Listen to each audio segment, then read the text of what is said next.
ಅರ್ಚಕ ನಿಮ್ಮ ಹೆಸರು? ಅನಿಲ್ ಅಂತ. ಅನಿಲ್ ರೀ. ಯಾವಾಗಲೂ ನೀವು ಪೂಜೆ ಮಾಡ್ತೀವಿ? ಹಾಂ, ಯಾವಾಗಲೂ ನಾವು ಮಾಡ್ತೀವಿ. ಗಂಗೆ ಮಾಳಮ್ಮ ದೇವಿ. ಗಂಗೆ ಮಾಳಮ್ಮ ಏನ್ರಿ ಇತಿಹಾಸ ಅಂದ್ರೆ? ಇದು ವಿಶೇಷ ಅಂದ್ರೆ ಇದು ಮಾಲ್ತೇಶನ ಪತ್ನಿ. ಹಾಂ, ಪತ್ನಿ ಗಂಗಮಾಳಮ್ಮ ದೇವಿ ಅಂತ. ಇದು ಪಾರ್ವತಿ ದೇವಿ ರೂಪ. ಅದು ಮಾಲ್ತೇಶ ಶಿವನ ರೂಪ. ಇದು ಮಣಿಕಾಸುರ ಮಲ್ಲಾಸುರ ಅಂತ ಇಬ್ರು ಅಸುರರು. ಅವ್ರನ್ನ ಡಂಕನ್ ಮಲ್ಡಿ ಅಂತ ಐತ್ರಿ ಅಲ್ಲಿ ಅವ್ರನ್ನ ಸಾವಿರಾರು ವರ್ಷಗಳಿಂದ ಸುಮಾರು 2000 ವರ್ಷಗಳಿಂದ ಅವ್ರನ್ನ ಸಂಹಾರ ಮಾಡಿ ದೇವಿ ಅಜ್ಜ ಇಲ್ಲಿ ನಿಲ್ಸ್ಯಾರ. ಆಮೇಲೆ ತುಪ್ಪದ ಮಳಮ್ಮ ಅಂದ್ರೆ ಅದು ಗುಡ್ದೈನ ತಂಗಿ. ಆಮೇಲೆ ಹೆಗ್ಗಪ್ಪ ದೇವ್ರ ಇದೆ ಅಲ್ಲಿ.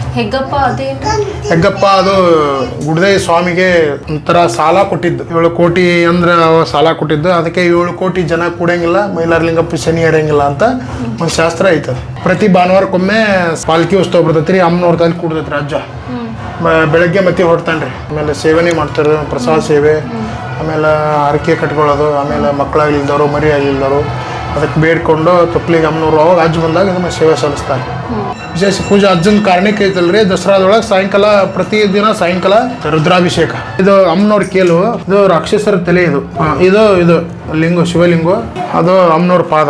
ಇವು ಬೆಳ್ಳಿ ಪಾದ್ರೆ. ಇದು ಅಷ್ಟು ಮುಖ. ಅವೆಲ್ಲ ಬೆಳ್ಳಿ. ಹಾಂ, ಬೆಳ್ಳಿ ಅಂದ್ರೆ ಬಂಗಾರದ ಇದಾವ್ರಿ. ಅಂದ್ರೆ ದಸರಾಕ್ಕೆ ಒಂದ್ಸರ ಹಾಕ್ತಾರೆ. ಸುಮಾರು ಒಂದು 75 ವರ್ಷ ಆಯ್ತು ರೀ ನಾವು ಮಾಡಾಕತ್ತೀವಿ.